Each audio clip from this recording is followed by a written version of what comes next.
Y ya estamos de regreso en estas tardes de todo sobre el coronavirus a través de RPP Noticias, La Voz del Perú. Usted sabe que la información es muy importante para nosotros en RPP Noticias, de tal modo que estuvimos llevando para el Congreso, haciendo un paréntesis en nuestro programa, trayéndoles desde el Congreso de la República toda la información que es relevante para la vida de todos los peruanos y peruanas. Muchísimas gracias por estar con nosotros, gracias por permanecer en sintonía. Muy bien. Mire, señor, señora, en esta enfermedad, si algo hemos aprendido este año durante la pandemia con relación a COVID-19, es que hay que ser muy, muy rápidos para detectar pronto la complicación que se va presentando cuando el paciente está en su casa enfermo. Eso es algo que se ha aprendido, pero sabe que lamentablemente se ha aprendido a la mala, como se dice, con muchísimas muertes, con muchísimos fallecimientos de pacientes que no supieron, no pudieron detectar temprano las complicaciones. Y el día de ayer se publica un artículo importantísimo, considero, para la ciencia en el Perú. Un artículo científico, un artículo médico, que eso es lo que se llama evidencia. La evidencia significa, señor, señora, que los científicos analizan datos que tienen, los organizan, los ordenan y luego los publican. Pero para que sea publicado, el artículo tiene que ser revisado por múltiples otros colegas de diferentes países. ¿Para qué? Para que certifiquen que científicamente el artículo está bien escrito, que los datos han sido tomados adecuadamente, analizados adecuadamente y por tanto las conclusiones que se tienen son conclusiones que valen la pena desde el punto de vista científico. Y eso es lo que ayer se publica en una revista que se llama PLOS 1. Se publica un artículo que tiene como título eh, la predicción, la saturación de oxígeno como predictor de mortalidad en pacientes adultos hospitalizados con COVID-19 en un hospital público en Lima, Perú.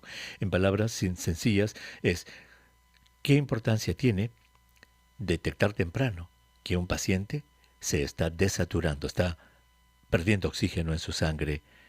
¿Qué importancia tiene? Uno de los autores de este estudio es el doctor Fernando Mejía, a quien le agradezco muchísimo su paciencia por habernos esperado todo este rato. Doctor Mejía, qué gusto de saludarlo. Buenas tardes. Doctor Huerta, ¿qué tal? Buenas tardes. Gracias por habernos esperado. Sabe que la noticia es muy importante en RPP Noticias. Muy agradecido por eso. Doctor, este artículo suyo es sumamente importante. Lo comentamos también esta mañana en la primera edición de La Rotativa del Aire. Eh, Díganos en una capsulita, así, en un resumen, ¿qué es lo que ustedes han encontrado en este estudio? Hemos encontrado que los pacientes llegan tarde a los hospitales a recibir el soporte, el tratamiento principal, que es el oxígeno.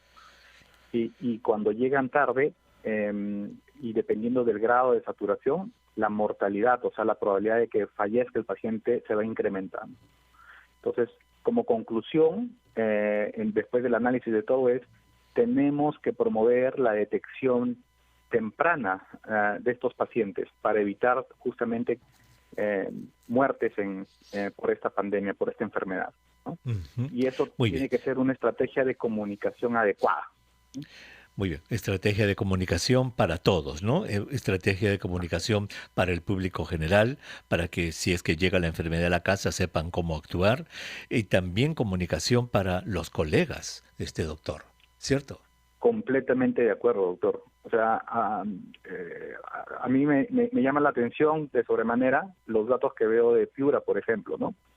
Que todavía pareciera que no hemos aprendido, después de tantos meses de pandemia, que los pacientes tienen que ser monitorizados cercanamente y apenas tengan un nivel de saturación, tienen que ser trasladados a los hospitales a recibir el soporte, la dexametasona que ya conocemos en ese momento, no antes, para poder evitar muertes, ¿no?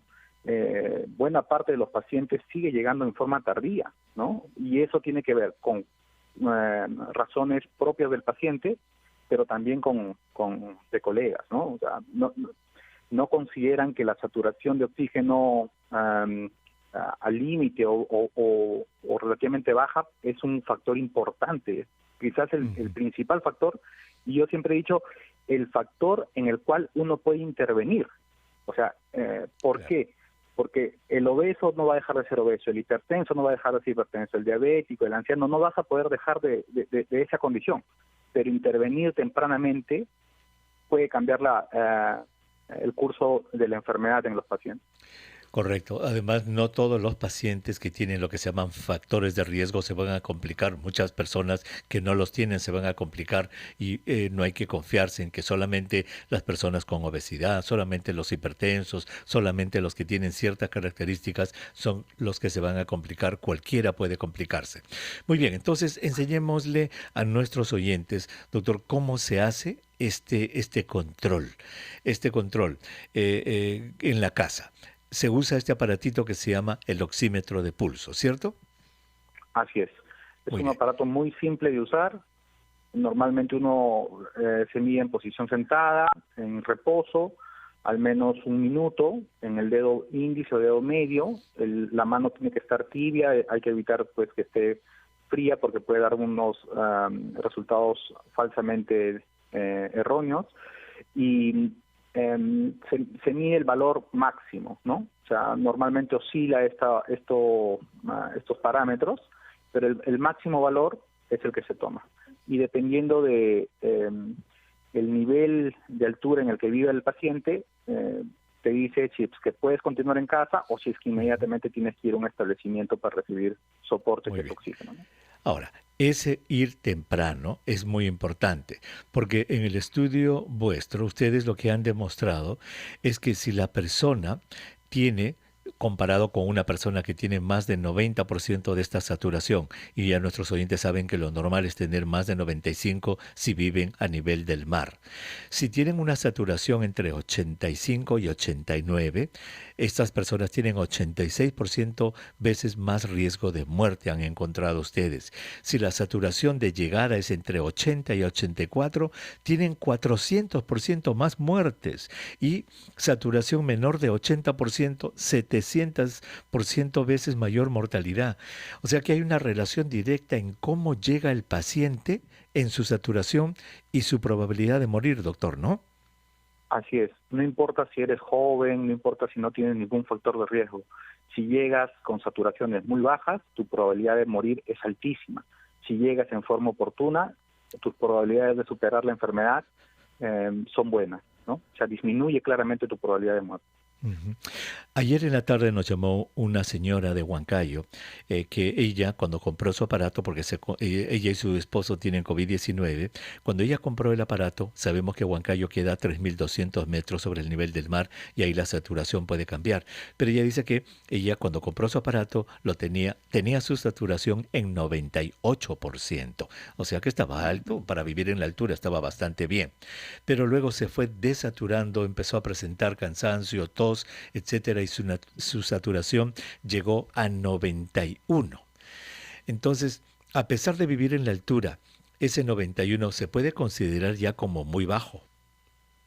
Por supuesto, doctor. O sea, los valores referenciales de saturación óptima en altura son variables y dependen mucho de cada persona. Si esta persona tuvo 98 y estuvo con 98 todo el tiempo, esa es su saturación basal.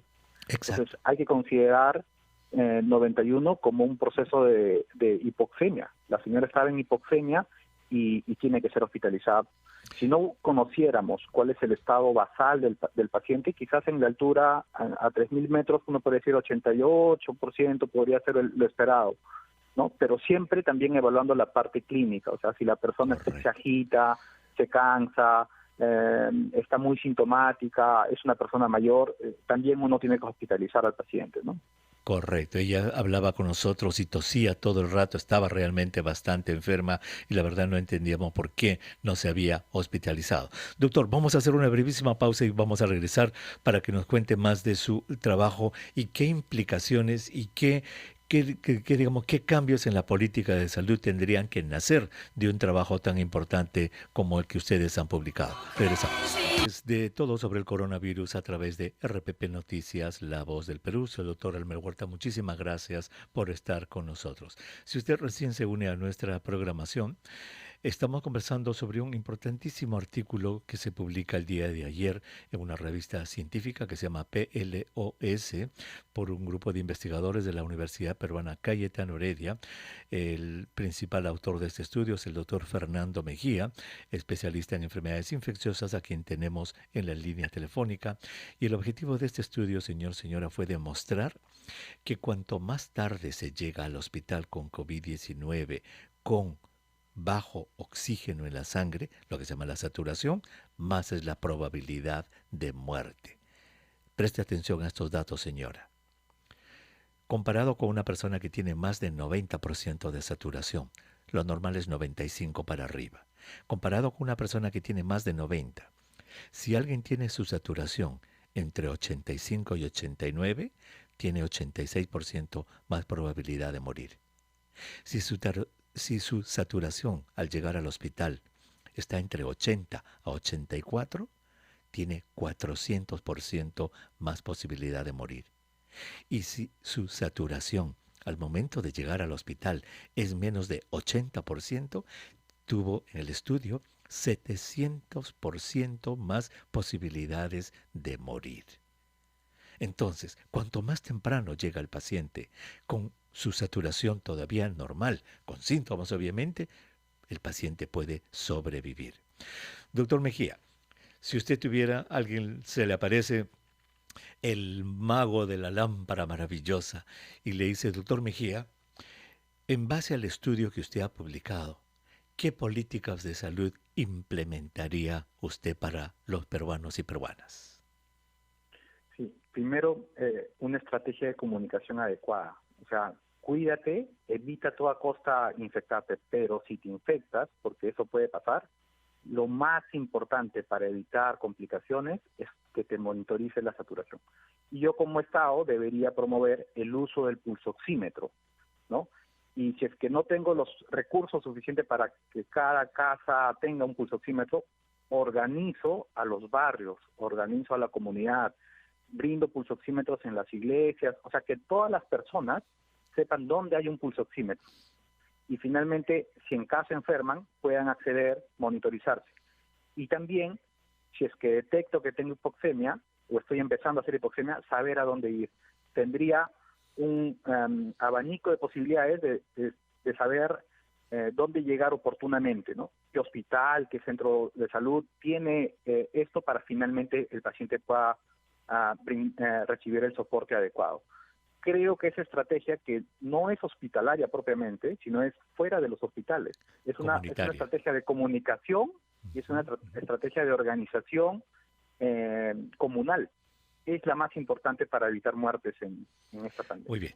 Entonces, en términos prácticos sería organizar los vecindarios, todos los vecindarios, y esto tendría que lograrse obviamente una coordinación con alcaldes, con gobiernos regionales, para que en todos los barrios haya, en las cuadras, hayan alguien que tenga un pulso oxímetro y que el vecindario, por ejemplo, sepa quién lo tiene.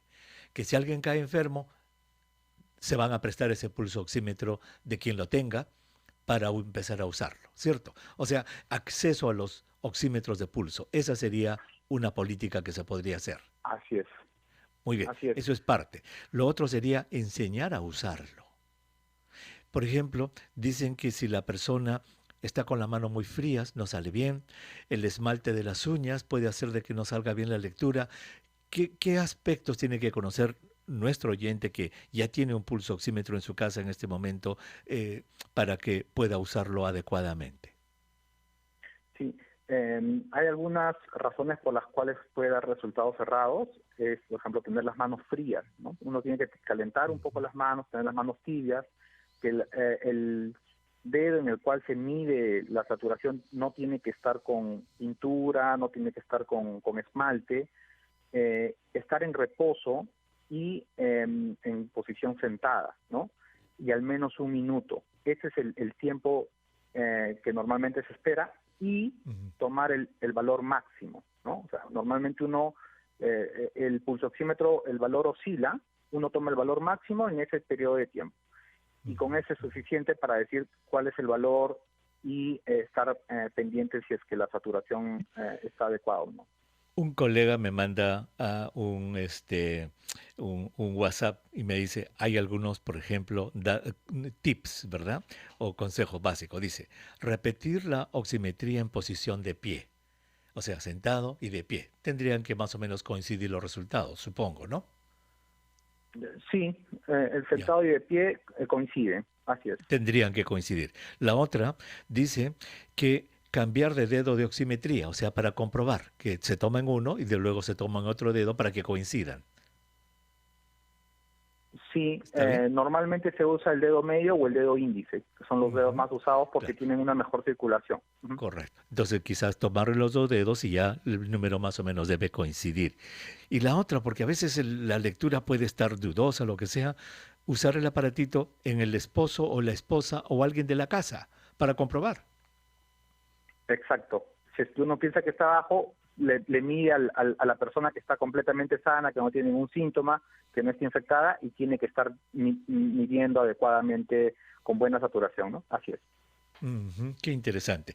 Entonces, yo creo que este artículo es muy bueno porque lo que nos está poniendo en blanco y negro el estudio de ustedes, doctor, es que muchas muertes de repente han sucedido por esto, ¿no? La gente ha llegado muy tarde, ya complicada. En la serie de ustedes de esto de su artículo, son 369 pacientes que ustedes estudiaron, la mitad murió.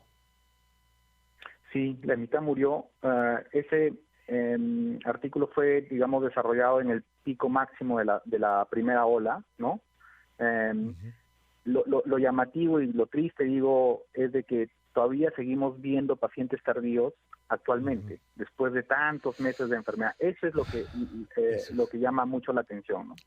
Muy bien, pues esperamos que las autoridades del MINSA tomen en cuenta estos estudios nacionales para, con estos estudios nacionales, crear políticas de salud destinadas a disminuir, en este caso, la presencia del paciente más temprano en el hospital y con eso disminuir la mortalidad. Doctor Mejía, muchísimas gracias por haber estado con nosotros en el programa.